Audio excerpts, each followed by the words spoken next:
Right, so hello and welcome to the Fabulous Food Finds Tasting Experience. Today we are opening the autumn tasting box. We have got a really amazing selection of food and drink in this box to go through tonight, and we've got hopefully 3 producers who are joining us on the call. We've got Alexa already somewhere here, and we're also going to have the lovely Harry from Gingerbeard Preserves and Daniel from Kyon Drinks. So really nice to meet them. So I've asked most people to pop their kettle on because we are going to start with Hygge tea.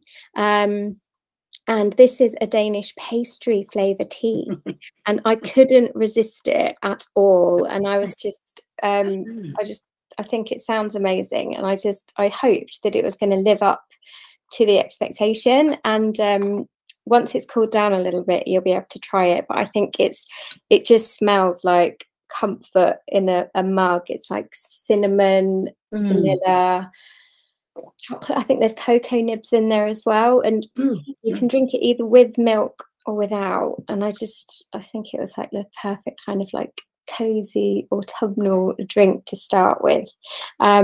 We have tried this company before. The last one we had was the sparkling white. I thought this one would just be really, really perfect for autumn.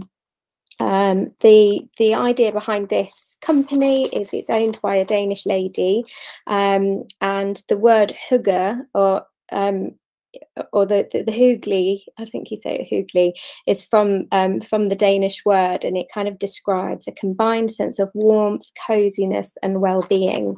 And I think this is just like the perfect way to get cozy and warm and spicy. So who's tried it yet? What do we think? Yep. Like it. I'm just sad that there's only 5 in here, and Abby, my sister's on here, and she popped over to get some of the bits from the box so she could try it with me, and I was like, I'm really sorry, I can only give you 1 tea bag because I'm keeping the last one for myself because I love it. But yeah, if you keep it to cool as well, like it's quite nice with I can confirm it's nice with milk and without. And I love these little boxes. They retail at like £3 each, and on their website you can get like 4 or 5, I think, for like £10.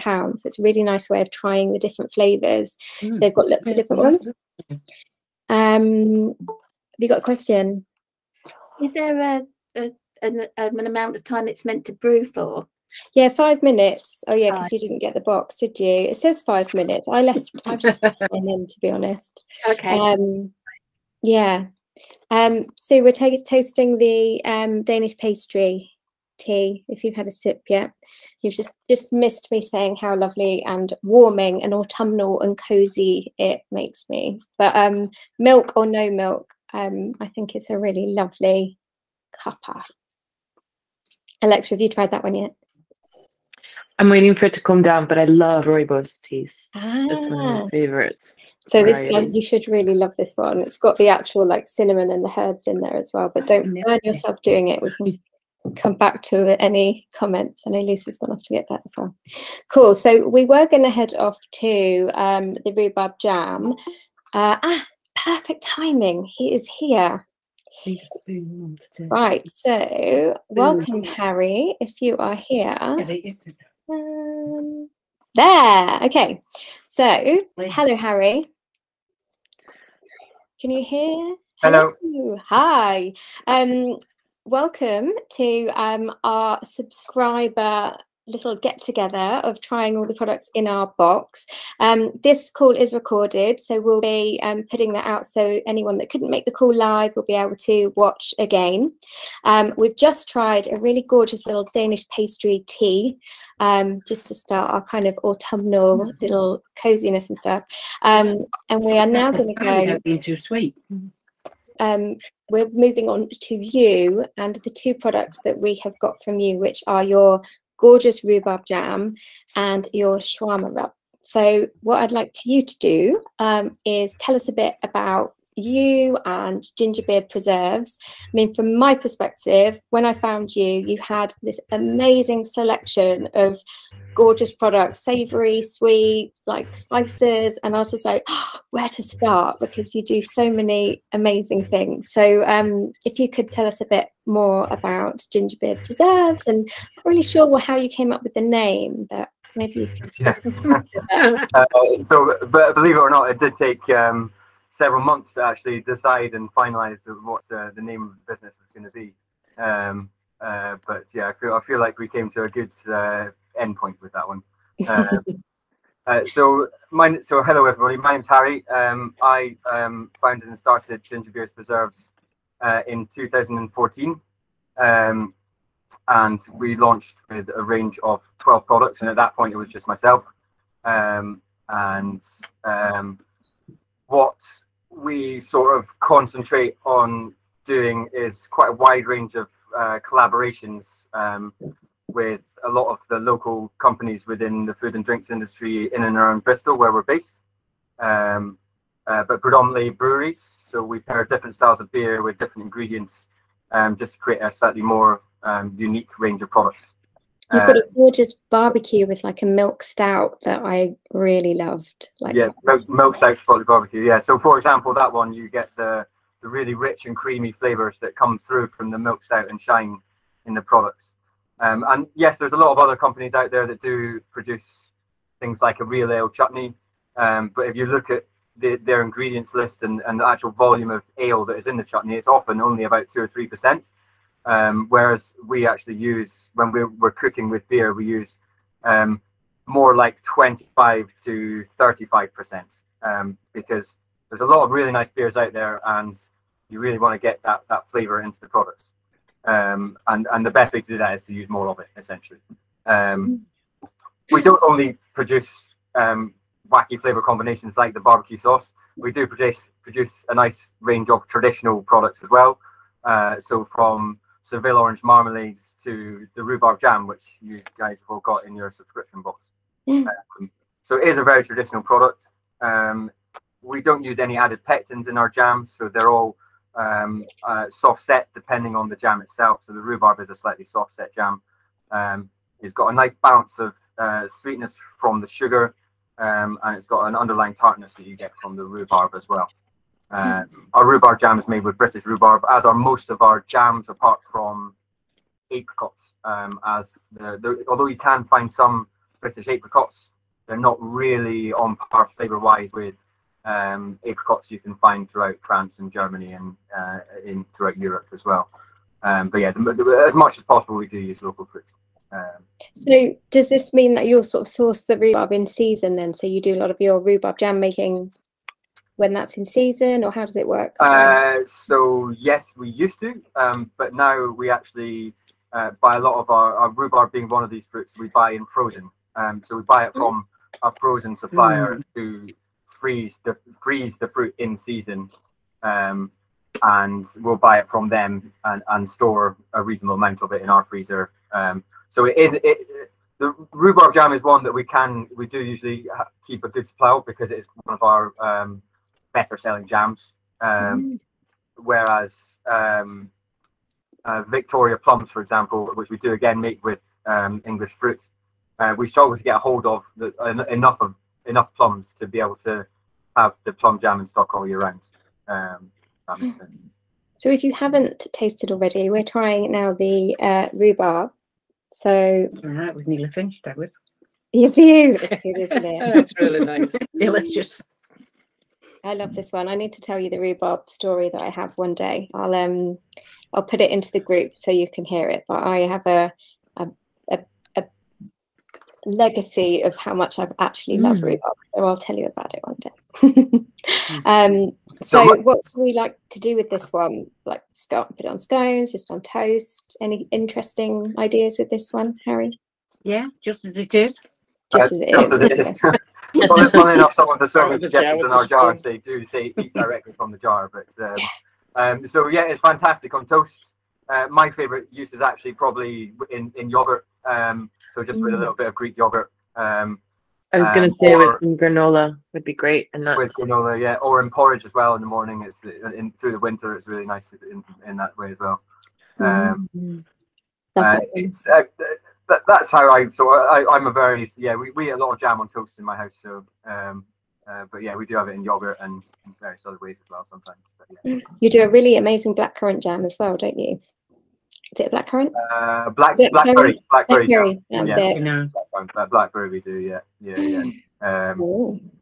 Thank you. I think that was. But just before you go on, actually, another use for the rhubarb jam is in chocolate brownies.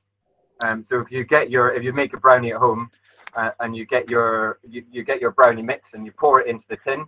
After you poured it into the tin, if you just put, say if you've got a rectangular tin, put 6 dollops into, so 1, 2, 3, 4, 5, 5, 6, like kind of like a domino, and then you just get a spoon and just zigzag up and down and across through the rhubarb jam, and then bake your brownie, and you've got this like lovely swirled sort of rhubarb brownie that works really well. Ooh. I think actually we might even have a recipe on our website that has our brownie recipe. It might be on our website. Don't hold me to that, but I will check. Yeah, no, we'll have a look. I'll share it we've got a little Facebook group, so I'll share it in there as well. Thank you. Yeah. Amazing. Love that one. And we also, I showed the shawarma rub as well. Because I mean, it's a very versatile one. We've got a couple of vegetarians in the group. I just thought a really lovely spice rub there. So can you tell us a bit more about this one? Yeah, so we launched a range of 3 dry rubs about 3 years ago now, and they've been going from strength to strength. So as well as the shawarma, we produce a Mexican barbecue, which is medium with the chili, and a jerk rub, which is very, very spicy. And myself, I'm into pretty spicy food. However, the shawarma, which doesn't contain any chili, it's aromatic, is actually my favorite of the 3 as well. So I was pleased to see, Katie, you picked up on this one, actually. It's also a best-selling rub. It wasn't to start with. The medium one was because people were just buying what was medium in heat. But what we're finding now is more and more people are coming back and buying the shawarma again and again and again.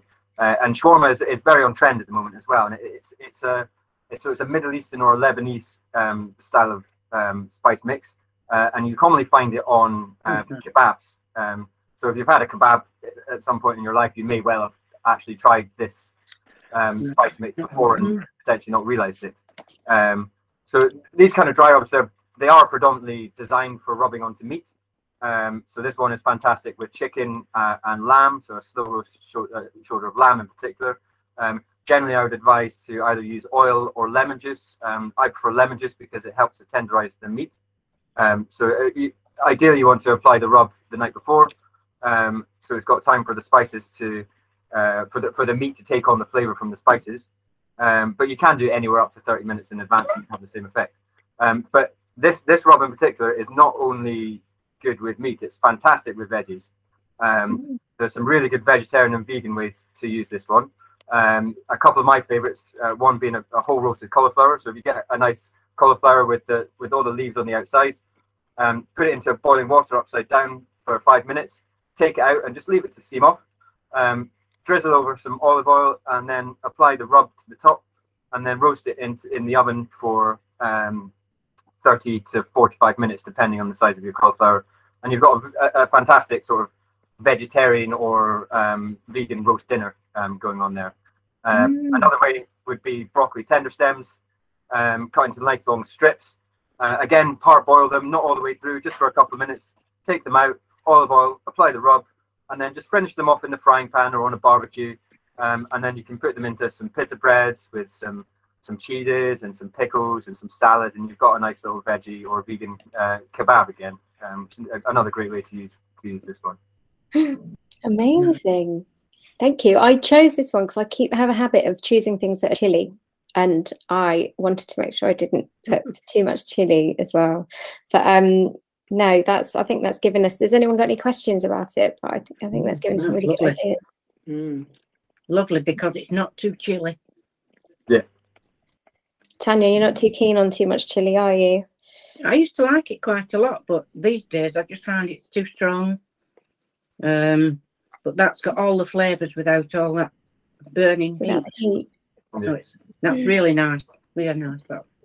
I think I'm going to put a shawarma challenge into the Facebook group, and we'll share some pictures of how we all do. There's quite a few recipes online of how you kind of layer up the chicken or the meat onto skewers and things like that, and then shave it off. So I quite like to do that.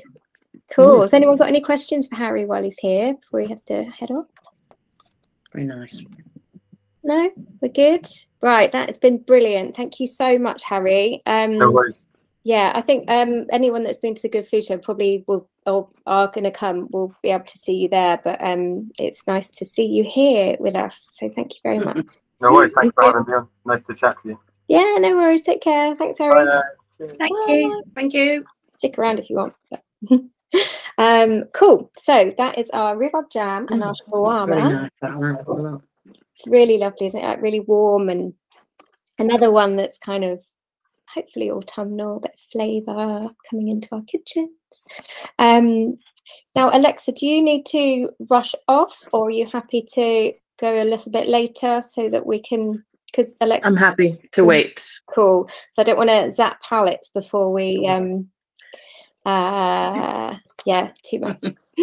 Cool. So that was Harry. So we've done 3 products there. If anyone hadn't told me whether they like this one or not, the Danish pastry. Love it. Very nice. Smells amazing. It's very. You almost get like a little bit of oils from the cinnamon, I'm suspecting, on the top, which is There's nice. cocoa nibs in there as well, which probably have oil in it. Yeah. I just think it's so. I really love the marmalade one that you had a few months back. Or a few. Yeah, that was really nice. The breakfast marmalade. Really nice, and this one just tops it again, so it's even better. Good. Right, where are we going next? I think I said we'd go for the charcuterie. If you would like to try that with me. This one, it is ambient, so anyone that was panicking about it being meat and not chilled or anything like that, it's completely fine out in the air like this. There's quite a few, there's different packets that look a bit different, like obviously it's from different same cut but different animals, so some of it's got a little bit more fat and things like that. Oh, my mum was going to be calling us tonight, but she's just texted to say that she's a bit upset, which I don't know if it's Queen. Probably a bit about Queen. Yeah. And Abby did wonder whether we should still go ahead, and I said it to my dad, and he said no, the Queen would want life to go on and us to. Exactly. Yeah. True. But it is very sad. It is sad. I think it was a kind of, kind of expected, but at the same time I was like, no, surely not yet. So it's your boss, isn't it, Abby? Abby's a civil servant, so she's your boss as well. Right. We're going to crack into this charcuterie. So this is from the Greek farmer. Yeah. Oh yeah, you've got quite a lot of fat on yours. I've got quite a lean one. But the flavour is in the fat, so you might have lucked out actually. Yeah, you've got one with quite a bit of fat, Abby, too. So I made the mistake of refrigerating it, which I know it's better when it's room temperature because you want precisely that fat to melt. So I'm going to have one piece now and then save the rest for when it's got a chance to get to room temperature. Cool. So this is, the Greek farmer, a guy called Tony. I'm going to have to read it again because I can't remember how it's hang on.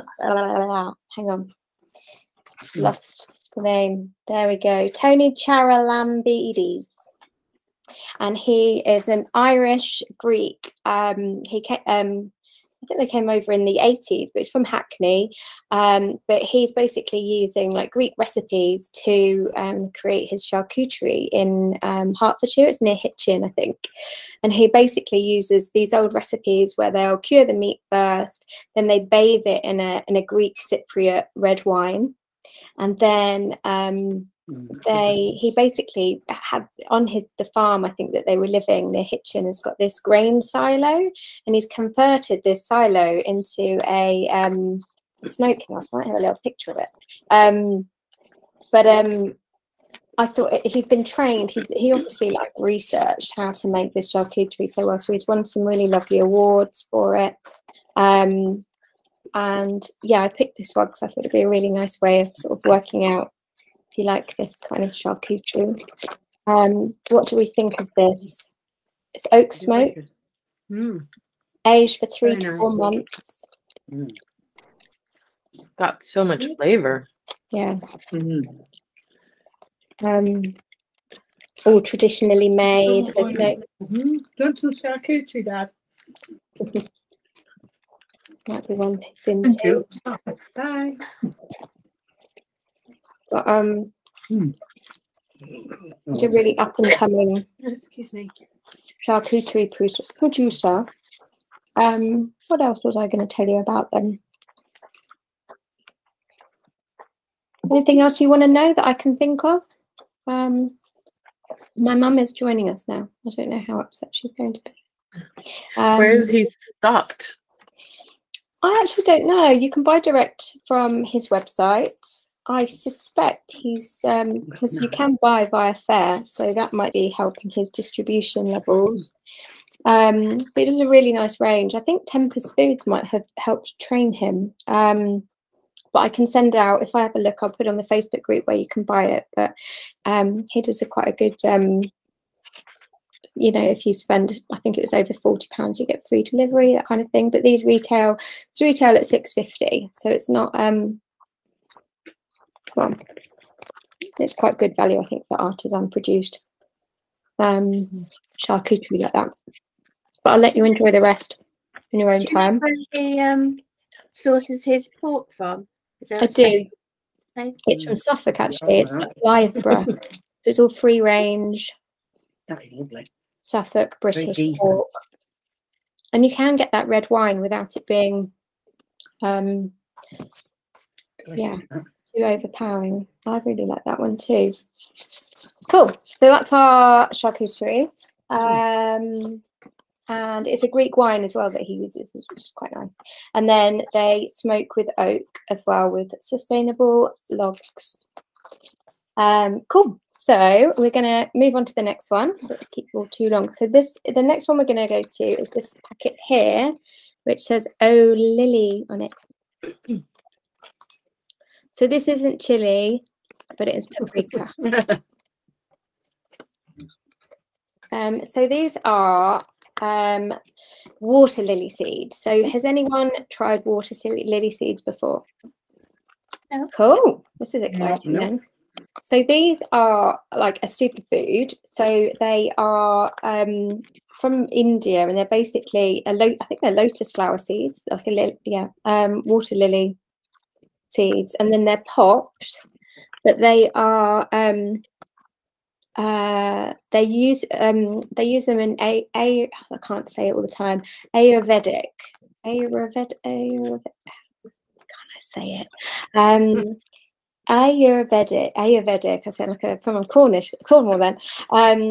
Because of its like how like the nutritional value is amazing. And so the people that own this are Govinda and Dewey, and they grew up in, they've got like a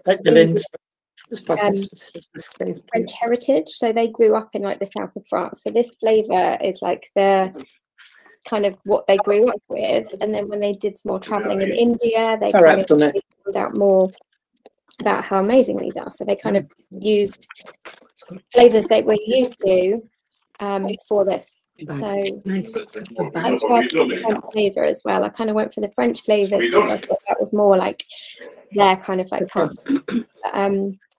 We're now joined by Daniel. So Daniel, hi. We're just on our little water lily seeds, and then we're going to go straight onto your drink. But they're really healthy. They're like 96 calories a pack, so really good for you. They've got amino acids, iron, magnesium, gluten-free, vegan, just like super good for you. And like, they're quite versatile. Obviously you can have them as a snack, or you can put them on top of salads, or they say put them on top of soup, but I mean French people sometimes, I remember soup, like cheese on soup and things. I think they put quite a lot on top of soup. But they've got some really interesting flavours as well. So if you like that kind of thing, I think they do free delivery on if you spend over £20. So they're quite nice, quite healthy snacking. Nice. They're quite pretty too. What do we think? Are they? Yeah, nice. Cool. I've known these guys for about 7 years or something, and they've gone from kind of like little, I don't know, pouches to, I think they look really pretty now, really good pouches. Cool. So now we're going to go to Daniel, and we are going to go to our drink. So if you have got a glass and if you have got any ice around, I think that would probably be quite nice to serve it, Daniel. Is that right? Cool. I'll let you unmute. I'm still on mute, Daniel. Sorry. There you are. Hi. Hello. Yeah, I was just saying it's much better cold. Much better cold. Cool. Yeah. So I've got a glass of ice here. So here we have some of our subscribers. We're recording now so that anyone that couldn't make it live can watch again. We've got a few. Sadly, our tasting has clashed with poor Queen's death. So there's some people that haven't come because of that, and we're quite sad about it. But my dad said the Queen would want us to go on and not stop. So we're going on. So has everyone got their glass? I don't know. And if we want to, Daniel, can you tell us more about Kyon Drinks and why you created this? This is your new flavour, isn't it? That's correct. Yeah. So I think the story is that I'm teetotal. I don't drink. Haven't drunk any alcohol in quite a long time, and the reason for that is that my oldest brother, very smart. He had a massive head, like twice my head. Literally had a big brain. So he was such a big loss when he died because of alcohol abuse, and so I made a decision at a point to just quit drinking, taking in alcoholic drinks at all. I didn't want what happened to him to be for me, and so you look around and I couldn't find really interesting, healthy, tasty, maybe exciting non-alcoholic drink options. So one day, I think that was in 2018, I had a lunch party for about 12 or 14 people at my home, and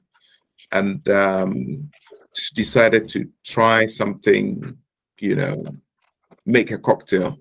So picked up some organic ginger, fresh organic ginger, picked up some apple juice, fresh lemon juice, and elderflower juice, and made a drink, which is a big hit that afternoon. Lots of people said, if they asked if they could have the recipe, I said, well, there's no recipe, as we've just made it for the first time. Wow. Somebody said, right, why don't you turn it into a business? I said, no. But you're in finance, aren't you? I am in finance, yeah. So I was in finance at the time, still am. And so I said to them, look, anytime you want out, just ask me and we'll make it for you.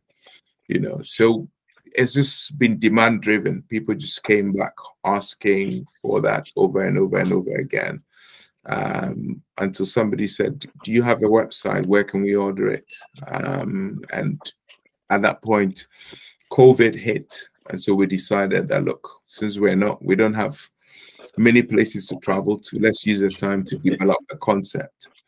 So we made the first recipe, which is called the Pinja. The Pinja is basically a combination of fresh ginger juice from Peru, apple, lime. So we changed from lemon to lime, and elderflower. But the pinja is hotter. It contains a lot more ginger. So whilst that has grown and has a loyal fan base, we felt we had feedback from some other people around, oh, do you have anything milder? You can't win with anybody, everyone, because some people are asking for hotter. They say, can you put more ginger in the pinja? You can't win with everyone. So we decided to come up with a concept called the Gingerometer. Do you want another drink, sir? We decided to come up with a concept called the Gingerometer, which, if you like, is like your ginger traffic light, and has 5 colors: extra mild to extra hot. You know, so having made the pinja, our next recipe in the range that we're developing is ginger. We decided that since ginger was going to be in all our products, we will keep the endings of the drink names as ginger and add a couple of letters at the beginning based on the fruit we are using. So this one is ginger. Now, why Q? We did a little bit of digging around and we found out that lemonade was first made in Egypt in the 13th and the 14th century and was called katamizat, like Qatar, mizat. So we took the Q from katamizat and doubled it up and added it to our inja ending to make our twist of ginger lemonade. It's a little bit sweeter than the pinja. Absolutely refreshing. It contains, again, fresh root ginger from Peru, a little less than in our first product. So sits on the mild part of the Gingerometer. I think most people can drink it. Anybody can drink it, except for those who are falling in love with the pinja and think this is water. They say this is like water. I want the hot one. Which one do you prefer? I love both, to be honest. It depends on how I'm feeling. Yeah, I like both of them. And this one has got elderflower as well, is that right? It contains elderflower. We don't add sugar to our products, so you have sweetness from the elderflower. You have fresh ginger, fresh lemon, and fresh lime. So 4 ingredients. And I'll be interested to hear which ingredients you are tasting, because some people may say I'm tasting all 4, and some people say I can only taste 2 or 3. Then you have a special batch of people who can taste all 4 ingredients, which is amazing. Yeah. I'm surprised how sweet it is. That was the first I got. It was sweetness and elderflower, and then the ginger heat at the end. Oh, good. Yeah. Good. So not lime, lemon. Yeah. How did you feel, Susan? How did you feel about the ginger? Yeah, it's just right for me. It's just right. I don't think I'd like more. Okay. I do like ginger, but that's just right. Nice. Yeah. Very nice. Excellent. Any comments from anyone else?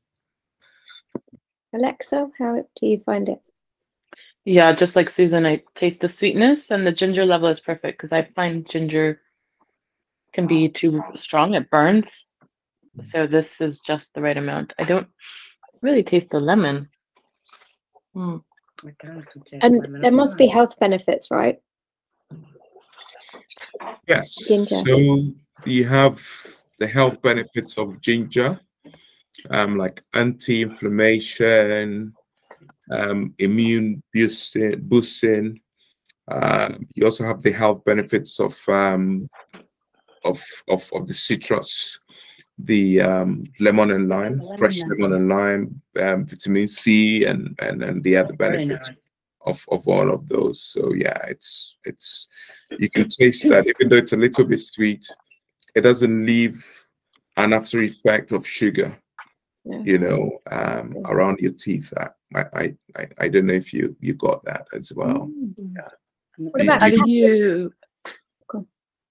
I was going to ask, how do you extract the juice from the ginger? So we have we buy ginger juice, fresh ginger juice from a juice manufacturer in Kent. We're based in Kent, and then they ship it frozen, in a chilled transportation to our factory we use in Milton Keynes. Yeah, so it's hard work. It's a labor of love. Yeah, but we're determined to do that. Yeah, to serve the market with that. I was going to ask Kath and Tanya what you thought about it. I think it's delicious. Very refreshing. And I like the heat level of that one. It's enough for me. Yeah, it's enough for me too. But also, each time you have a drink, you can either taste the lime or the lemon or the elderflower. You get a different taste every time. Okay, so each time you take a sip, you taste something different. Very nice. Yeah, that's the kind of experience we want to give. We don't want to give just a one-track flavor. Apple juice is lovely. I love apple juice, no problems with it. But it's a one-track flavor, and so we felt that sometimes people get bored with it, right? And they want something a bit more, you know, snazzy, a bit more interesting on the palate. So our goal is to continue to innovate and come up with, use a few ingredients, at least a minimum of 3 ingredients in each product we make, just to give you that wonderful experience. Yeah, I think that's nice.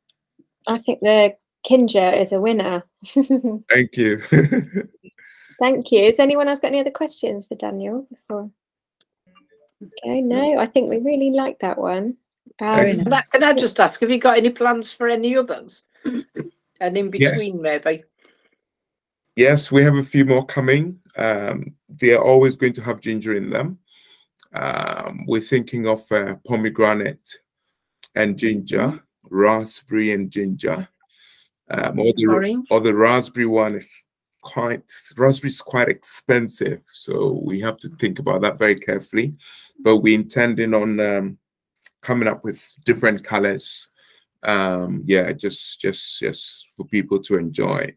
Pineapple and ginger is coming up as well. We've been thinking of, is it bloody orange and ginger? Blood orange. Sorry, I just went there. That sounds lovely.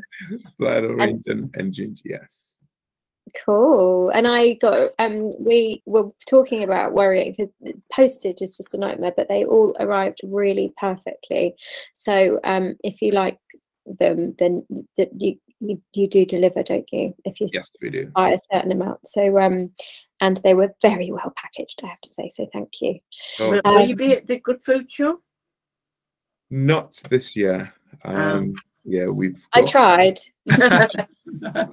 None of Katy's fault at all. Yes, we're quite a small team, so we've just been to the specialty and fine food fair, so that anytime we go to a show, it takes us away from a lot of work. We've got feedback from some of the national chains in respect of us having a range of products before they can list us. We thought, look, we've made one product. Let the 65 million people drink it. At least let's get 1 million people drink it before we make some more. But the national retailers don't think like that. They want you to have a range, so that when somebody comes, they can sell something. Somebody will always find something within your range to buy.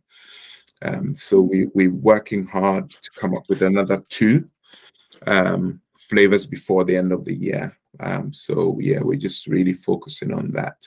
So hopefully we'll see you next year at the lovely. Looking forward to it.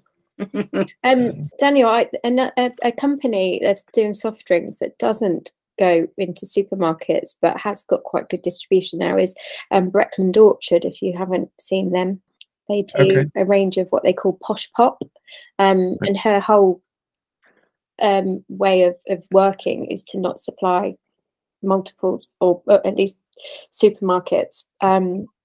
Yeah, so she's probably one to watch. Okay. Anyway, thank you so much. Thank That you. was really gorgeous, a lovely, refreshing interlude. So thank you. If you want to stick around, you can, but I'm sure you've got other things to do. So thank you very much for your time. Thank you. Thank you, Very guys. nice. Thank you. Thank you for making the time. Thank you. Thank you. Bye-bye. Bye. Cool. Ah, like him. I'm looking forward to those other flavors. Yeah, the first one, the Pinger, is really gingery, and I think that for a lot of people it could be sort of like, oh, not too much, but it definitely feels really healthy rather than kind of like a relaxed drink. Do you know what I mean? Like a bit of an assault on the senses, whereas this is just lovely, easy drinking. Cool. So where to next? I worked out. I was like, I wrote the menu, and then I was like, actually, we can't taste in that order. Like, so we're going to have a look at the herbs now. The Seggiano fresh herbs. So these are a new product from Seggiano. You might have seen Seggiano brand before. They started as an Italian artisan producer of an olive oil, and then they decided to start collecting products from artisan producers across Italy and marketing them. So these are all organic, and they're basically, so if you have it open and have a smell, this is their Italian mix. And I just think that that's like an amazing herby grass. Yeah. So this is their oregano, basil, rosemary, and marjoram. And this is they're called semi-fresh herbs. Wow. I know. Oh, I love that. Wow. Yeah, that's amazing smell. Yeah. Like, and they do single herbs as well. This is their only mix. But they're all kind of from single estates, so just one small farm kind of thing. And then they put them in with salt and olive oil, and to retain like their freshness. So you use them at the end of cooking. But have a taste of that. Don't they just feel lovely and spongy as well? That feel of them. Yeah, they do. Once you open them, you put them in the fridge. After you've opened them, you put them in the fridge. I just think, what a way, like, to, I know you can't really beat proper fresh herbs, but to just be able to put a sprinkle of, you know, they do all the kind of the herbs just at the end of cooking.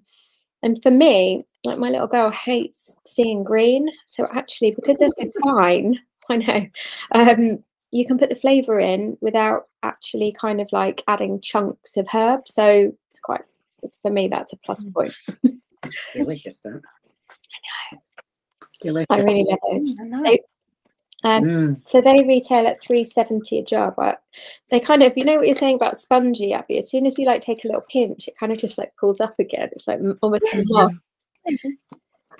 Yeah. But yeah, I'm interested to see what you think when you actually if you get a chance to cook with those. I make tomato salads all the time and add oregano. This is gonna just completely change the game, the flavor. We'll get much more flavor out of this. You can get the single oregano as well. So yeah, I thought these were really fun and very usable. You'd be able to use those. That's the thing, because some you can use them in. You don't have to be Italian. You could just sprinkle them. Be nice on garlic bread, I think. Oh yeah. Yeah, definitely. Yeah, on anything. Yeah, it doesn't have to just be Italian. Yeah, I like these. Like a really lovely innovation. Cool. So that's those. What do they say? Bakes such as ragu or lasagna, but I don't think that's but Seggiano, if you do want to buy more, they've got some gorgeous products on their website. They also do these things that my sister Abby and I found one year, which were these chocolate covered clementines. clementines, how we say it. They're in the most gorgeous packaging. So they do loads of panettones as well. So really good Christmas gifts. Cool. So one more. We tried some of these last time, and I bought 3 flavors, but I didn't really want to give you 3 flavors last time. So these are the pita chips. You've got the red ones, but I have none left. My storage area is in our shared office upstairs, and I'm pretty sure my partner has been having like mid-meeting munchies, and I'm like, I'm sure there should have been like 36 packets. Oh yeah, my husband already ate my bag. Yeah, the box arrived, he opened and dug into most of the stuff. So these are like roasted pita chips by Suffles.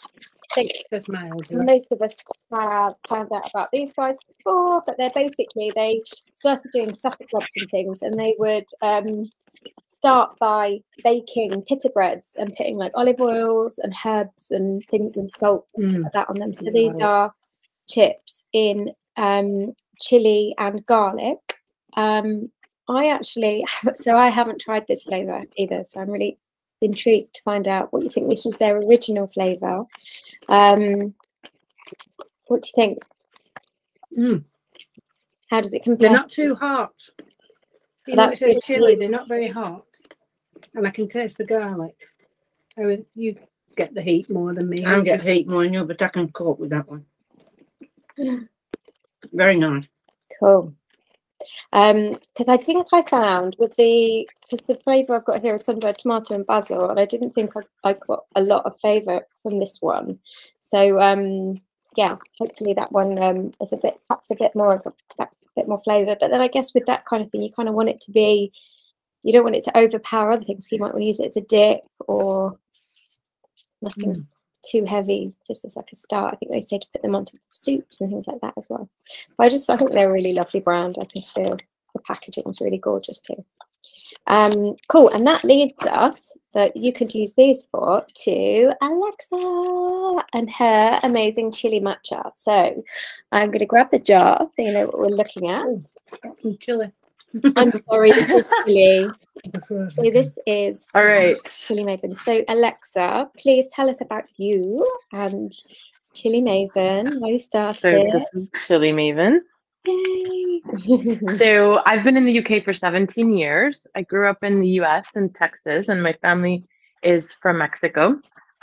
And I mean, salsa matcha is a product. What? I'm going to quickly warn. So we've got people opening jars, so we need to just be careful, don't we, before we dig in? Oh, yeah. And then, so before you open it, I need you to grab a very sturdy spoon.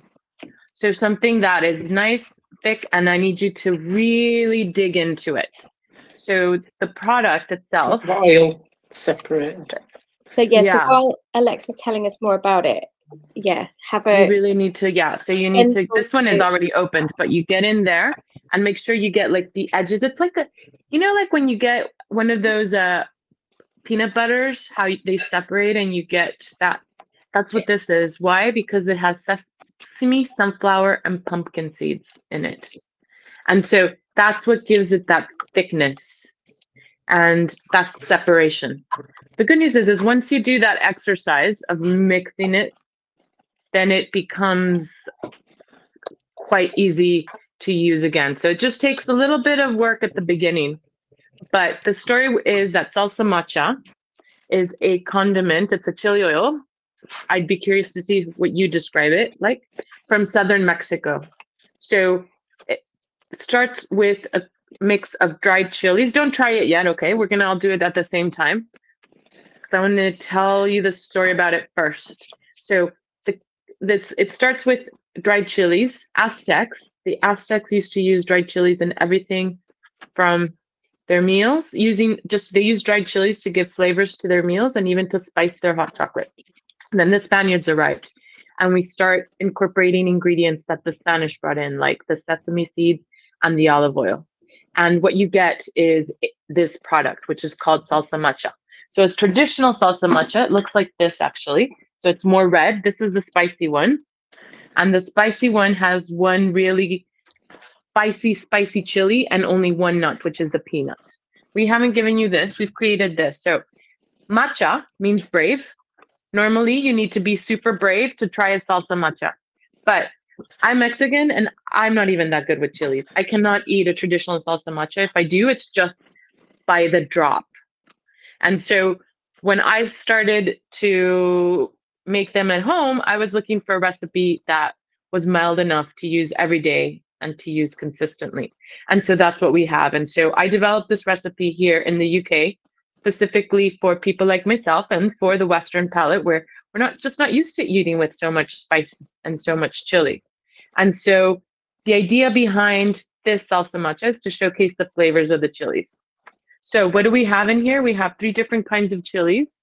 And I'll show them to you in a bit, but another thing, if you don't like it, do not worry, I won't be offended. So I'm open to your thoughts because it is a very unique flavor. But has everybody had a chance then to get it mixed and to get this kind of texture now? Yeah. I think something to note as well, which I think over here we're quite used to with like these chili sauces and things like that, that they can be quite sweet. So I guess prepare for potentially not so much sweetness, which I think is a lovely thing. In Mexico, we never add sugar to our sauces. They're not made with sugar. They're all natural. So this is all natural. It's made with 3 different kinds of chilies, ancho, guajillo, and pasillo. I'll show them to you in a bit. But the important thing to note is that one adds smoke, one adds like a smokiness, one adds a bit of tartness, and another one adds a bit of earthiness. And then we've got the 3 seeds all mixed in. We take the chilies, we grind them in a special meal, mix them in with the seeds, which we also grind, and then we combined it with garlic, salt, and the oil, and we let it rest. So these are all made in Mexico. They're handmade, and they're shipped over by container so that by the time they arrive here to the UK, they've had a time to age. And one of my goals with creating Chili Maven means connoisseur. So we are the connoisseurs of flavor and fire. One of my aims is to show people that chilies, it's not just about the fire, it's also about the flavor.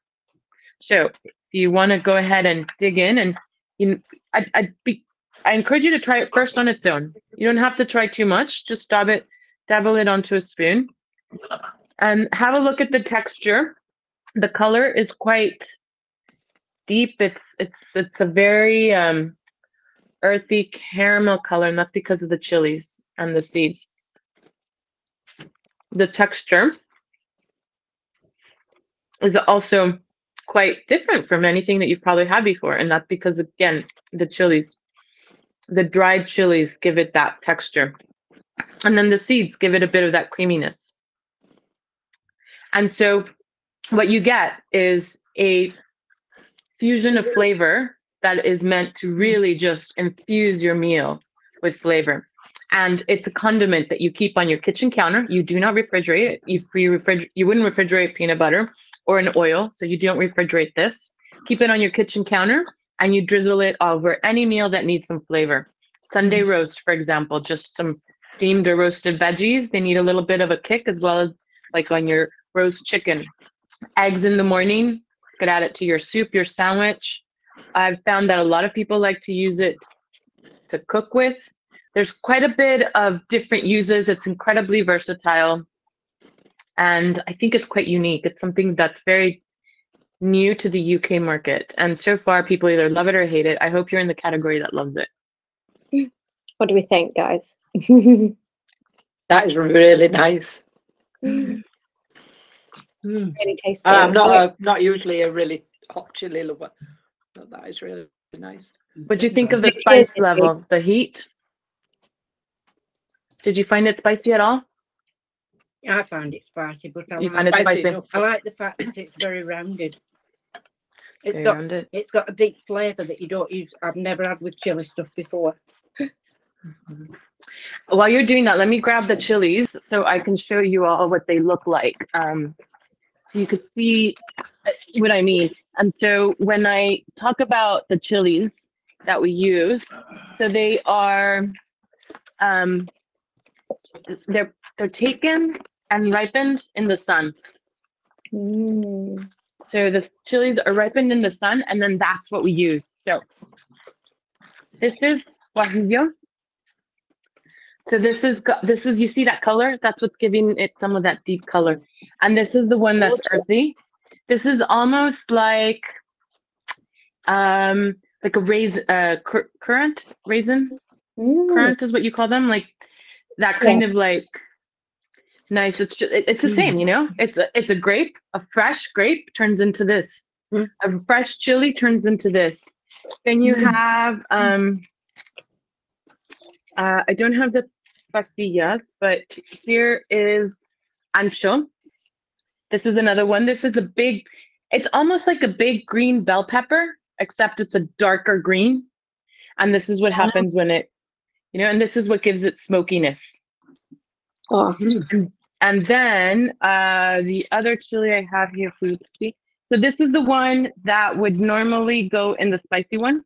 This is not in this one that you've tried, but this is the arbol chili. Ooh, This is the really spicy one. Yeah. This is the very powerful one. We do it. That's not in here. But you can hear the kind of, well, actually my headphones. Yep. Those are the seeds inside. And so imagine to prepare these chilies, we do it all by hand. They have to be cut and then the seeds emptied out and then prepared to be ground. So it's a quite labor intensive product. And I started making it in my kitchen. That's how I developed the recipes, but I quickly realized it wasn't sustainable. You need somebody to do it and somebody that knows how to work the chilies. And so I found Sergio and Jacqueline that I work with in Mexico, and they are the ones that manufacture and ship and make the product for me. I think it's amazing. And I think you missed the obvious, I think, of what to do with it, which is like if you're having fajitas or tacos, just like drizzle it, you know, just like the most obvious thing for me would just be to like add, you know, but and to you probably not that obvious, but you know, a lot of people have fajitas regularly, and that's just to add that amazing flavor and heat. It's just perfect. Love it. Thank you, Alexa. Sorry? It's quite addictive. I keep wanting to have more. Yeah, and I mean, oh, I couldn't hear you, Susan. Susan, we can't hear you. You've muted yourself. Yeah. Susan, you need to unmute. There you go. There you go. Yeah. Sorry, I was just saying you could spread it on bread just for a regular sandwich and it would really lift it instead of butter or something. Yeah, exactly. And that's the whole idea of it. It's just this versatility. And again, what matters is what I'm trying to showcase with the brand is that it's really important how you blend the chilies, the provenance, and what ingredients you pair them with. And that's what makes a good salsa. That's what makes a good chili. And, you know, a lot of the stuff that you find in the UK, it's just not meant to showcase the flavor of the chilies and masks it. Or they're so hot that you just can't taste anything. All you taste is the heat. And here's another little like interesting fact too about like this one, going back to provenance. So this chili, this is originally from Mexico. This chili, it's called I don't remember what the fresh one's called, but it's called arbol, which is tree in Spanish. They have a very similar chili in China and in India. And right now in Mexico, there's an influx of Chinese chilies that are selling in Mexico, and they're selling cheaper than Mexican chilies. So Mexican chilies, which are where they originated from, they're the higher quality chilies. That's what we use, but they're more expensive than what you get, because sometimes, I mean, people are just selling Chinese or Indian chilies in Mexico, which I find insane. Oh, they're really good. And great that you're, you know, worked out you can't produce it yourself here. So let's go to the route and get some support the industry over there, right? Yes, and have somebody that knows the chilies, that knows how to work them, that understands, you know, how to treat them with care and how to remove all of the little bits inside that you don't want. Amazing. Thank you so much. Anyone else got any questions about that one? I think we could probably ask in the Facebook group as well. Maybe it might be great you to share some of your recipes in there as well, because definitely. Alex puts loads of stuff onto Instagram of how she uses it at home. So it's a good one. And it lasts for ages as well. It's such a good product. It does, as long as you use a clean spoon and keep it away from heat. Cool. Thank you. Thank you, guys. Right. Very nice. I've never had chili, I think, just chili. Yeah, that's it. Tanya doesn't like chili stuff normally, and I think you've won her over. I've never tasted chilies that actually taste of something except heat, because usually they sell things it's just heat and some sauce, but that's not. I've never had chilies that taste like that. I just wish I could eat a lot more chili, because that's delicious. And if as you start using it, I would love it if you post pictures on the Facebook as well, because I would love to see how people are using it. People are using it in ways that I never imagined, so that makes me really happy to see that. Very impressive. Thank you. I'll set a challenge for everyone. Yeah. Smells different as well. It smells like lovely. It smells like, I don't know, umami. Yeah, you got the savoury there. Cool. Right, you can kind of carry on eating some of it with the next product, which we're going to move to, which is from Bell and Wild. And these are little toasts. Now, I wasn't going to tell you, but these, because it says it on the box, they're gluten-free. So I don't think any of us are gluten-free, because you would have told me and I wouldn't have sent you something. But I think everyone knows someone that's gluten-free or gluten intolerant. It's always nice to have something. And I thought they look really beautiful. It's a lovely small sort of family-owned bakery in Sussex, making lots of lovely gluten-free products. So this is cheddar, walnut and paprika flavour. Another paprika there. I think I was getting the warmth for autumn. But let me know what you think of these, because obviously they are gluten-free, so don't expect the same sort of texture maybe you would get from another toast. I've had mixed reviews in my household, I have to say, but I'm interested to see what everyone else thinks. And imagine, so you'd probably use them as a vessel for, obviously you can snack on them, but you might use them on like with a cheese board, or as like for a canapé. Or with chili. With that.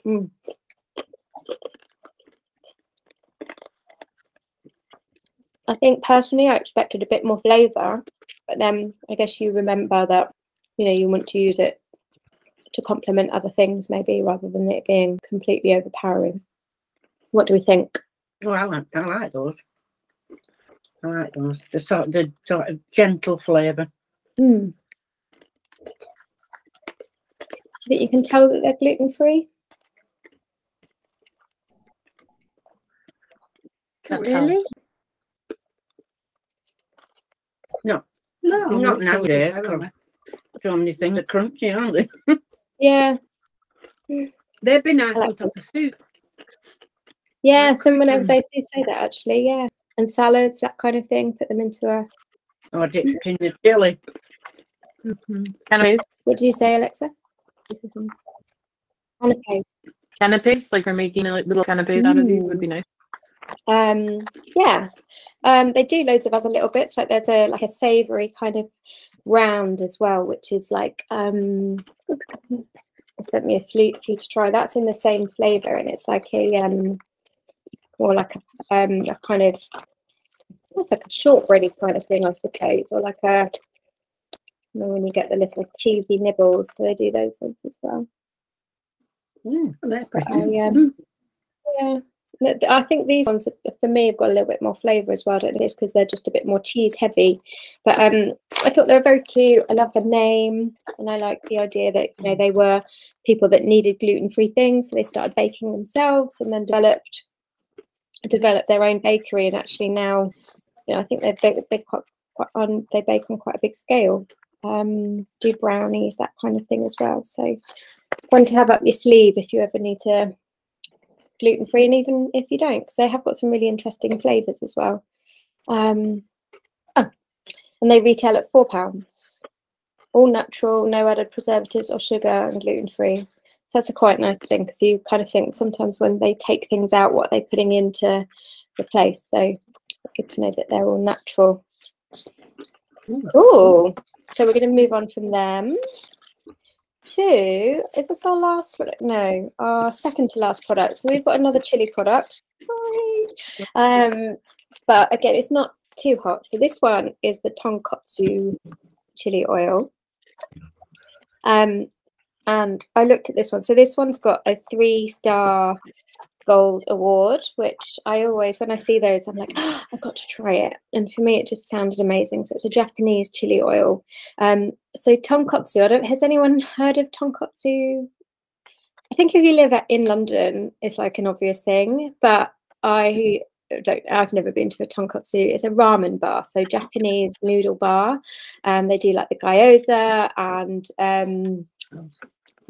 so basically it's a chain. They've got 16 restaurants, but they serve this in the restaurants with their noodles, with like the gyoza as a dip and things like that. So this is the one that I kind of had the most trouble with, to be honest, getting here. So I don't know if anyone had any leakage on their delivery. Good, because I had to actually everything was okay. Good. Everything was good, yeah. So this is another one you want to stir up, because this is a chili oil, but it's an eat the bits chili oil. So this one is sweet, so there's sugar in there, there's miso, there's sesame, there's ginger, there's orange,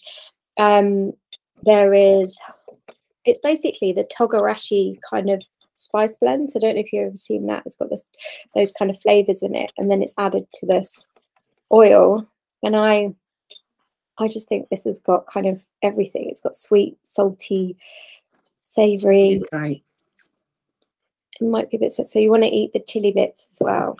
But we've used this on. That's the opposite of that one. And equally nice. I don't mean that badly. That was really nice, but completely different, right? Yeah. That's everything that the other one isn't. That's I don't know, it's sweet and salty and everything else, and that one's woody and chili and smoky. Yeah. What do we think of this one? Anyone else? What do you think, Alexa? Not boiling. Oh, I don't think it's boiling more.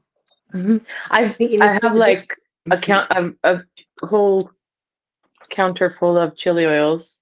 I've tried it at the restaurant, and this is one of my this is definitely one of my favorite chili oils out there. Like they add a lot of different things to it, which make it like they add the miso, but they also add orange peel and ginger. Orange peel, ginger. Which is quite orange peel is quite unique. Like I don't know any other chili oil that has that, so it's quite good and different.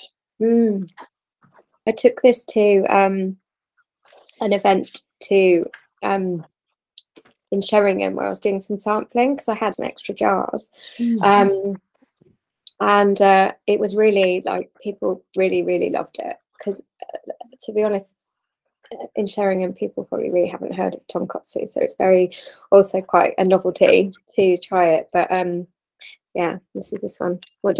Anyone not like this? I love it. Bit hot. I think it's one of those things that gets to a hot point and then it went hot. Doesn't go too much further. Yeah, I really like that. What do you think of that one, Sue? And that. Yeah, I really like that. Yeah. It has got I like sort that of one a as well. sweet and sour and fruity and all sorts of. Got a bit of everything, right? Nice. So Jamie's had it in a chicken sandwich. I've been dipping crab sticks into it because I was trying to go low carb. Goes very well with just dipping in. Someone else just to mix it with mayo, put it on pizzas, like just on noodles, any kind of like Chinesey stir fry kind of thing. But yeah, like that one too. Hope you like that one. Cool. Both lovely but different. Yeah, very different. Yeah. And very both equally delicious. I want Good. to put that on a roast pork or a pork chop. Mm. Yeah, that sounds good. As well as trying it with lots of other things, but that's what I suddenly want to now do a roast pork and rub it all over the roast pork and try it with that for some reason. Yeah. That must just be what I want at the moment. I don't know, but Nice. Take a picture. It doesn't matter how it looks like. Put it in the Facebook group. I'll have to remember not to eat it first then. Even if it's half eaten, that's okay. Yeah, we don't mind. Cool. So that was the other chili sauce. And then we have got one more product, which is our final one, which are the half truffles, which someone said looks a bit like soap. I definitely already had some of those. Now I have tasted these twice and they've tasted quite different both times. Abby, you're away from John, aren't you? Because these have got nut in. Yeah. Peanuts. Give them away. Cool. So these are vegan as well. So they're made with Madagascan chocolate. I think I've only ever put vegan chocolates into the box. I don't really know why. And I think the packaging's all sustainable, no plastic.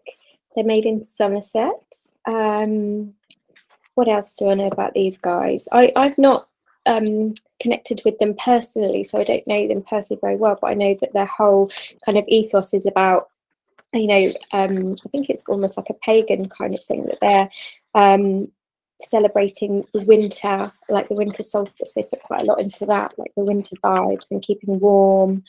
Let's see what it says. Our flavours are drawn from winter rituals, campfires and the hedgerows. Yeah, they make a passion for the environment means we exclusively use organically certified cocoa, sugar and natural ingredients. Yeah, so they're doing, very ethical. What do we think? Beautiful packaging. There's a lot of it, though. Beautiful. Yeah, it is, but it's lovely. Yeah, it's really pretty. They do chocolate bars, and they're kind of, if you have a look at their website, they're almost wrapped in this like cloth, which is really beautiful, but I don't know what you'd do with the cloth afterwards. But yeah, what do you like the truffle though? So I tasted it first time and I wasn't so sure, and then the second time I did really like it. So I don't know if it was because they're not too sweet as well. They're quite those are nice. Yeah. Maybe I need to try them after not having all the chili. I think my senses were a bit dulled by them, so I think if you have a nice palate cleanse, they'd probably go really nicely with the Danish pastry tea. Well, that's gone. Yeah, mine's gone as well. It was lovely. Abby and I love the Ole and Steen cinnamon social, like those big long Danish pastries, and this just tastes just like that without any of the calories.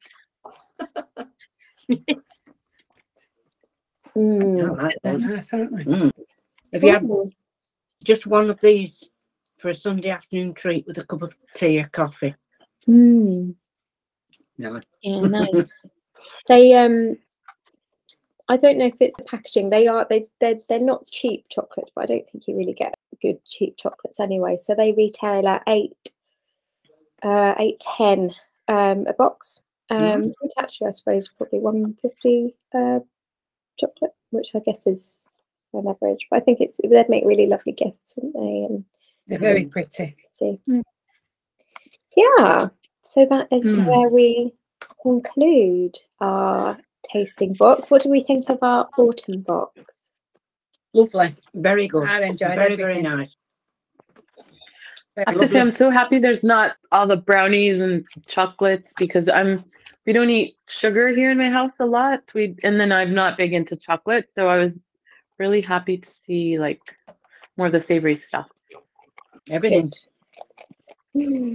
Very nice. Thank you. You're very welcome. Thank you for continuing to support it. I like the surprise when you get the box open like that and you've no idea. We were like, oh, it's come now. We were not touching it though, and it's just very nice to have a surprise. I don't know about anybody else, but just to not even have a clue what's coming. Oh, that's good. Good to know, because I think I've had conversations with people that were like, well, why would you buy it if you don't know what's going to be in it? And it's kind of, yeah, no, it's the idea that you're kind of, I guess, putting your faith in me that I'll find you some nice products. And I guess if you know, it's the kind of thing that if you maybe you don't like, you could pass on to someone else, or hopefully, like, I don't know, I've got, other than my taste for chili, I think I sometimes choose maybe a few too many chili things. So the next one will be the winter box. Can someone say something? Okay. How do we buy this? Oh, from Alexa, what's the best way? So you can do it on my website. I'll put that in the link. And then if you use the code tequila, you'll get an extra 15% off. Ooh. It's all on the it's on the jar, albeit very small print, but it's on there. Yeah. What, the code? No, the website, in case you forget. It's all on the website. And I'll pop it on maybe we can pop it on the Facebook group too. You put it in the Facebook group, that'd be amazing. Yeah. I'm sure like there'll be some people that want to try go and test their taste buds with the hotter one, which is the nuttier one, isn't it? The one with the peanuts. And follow your journey as you kind of, you know, introduce us all to more chili flavor rather than chili heat. So I'm going to Mexico at the end of the month, and I'm going to test out new recipes. If you have any flavors or any ideas that you know, something that you'd like, let me know. Send me a message. I think I will make a sweet one. Something with sweet, because that people really like that. And actually, we can add some really nice fruits from Mexico to give it that sweetness without having to add the sugar. Like that's the thing. As long as I steer clear of adding sugar, then and we add the fruits, then you get a nice different thing. So we'll see. Watch the space. We'll get something maybe by beginning of next year. And I don't know yet if I'm going to be at the BBC Good Food Show. I have that conversation pending. I'm kind of like the previous guy where I have so many commitments now that I've pocketed in myself into. It's a big season for me because we have 3 different Mexican celebrations in the fall.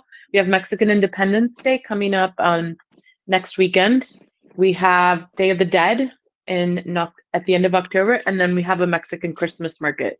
So between those 3 things, like I have to. It's going to be really busy. But thank you. Thank you. Amazing. So thank you.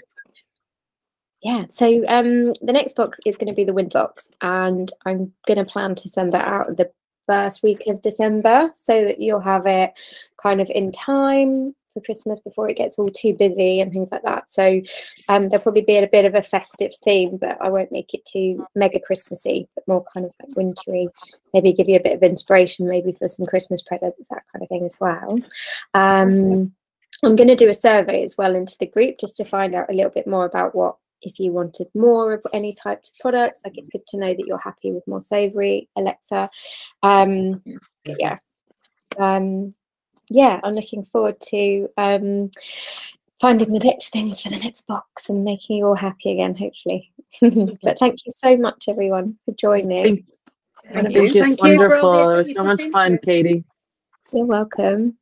Did anyone ask a question then? It was just goodbye, wasn't it? Yeah. Thank you, guys. We'll see you soon. I'll see you guys in November, Kath and Tanya. Yeah. Thank you. And if you booked your tickets for the theatre, tasting theatre? We don't know exactly when we can come. Definitely be the Saturday and Sunday we can come. Cool. But I'm not quite sure on the Thursday, Friday yet because of a couple of things I might have to do. But we'll take it as we come. We've got the hotel ready in case it all falls through and then I can come there. But we'll do the Saturday, Sunday, definitely. Yay, cool. We'll see you there. Perfect.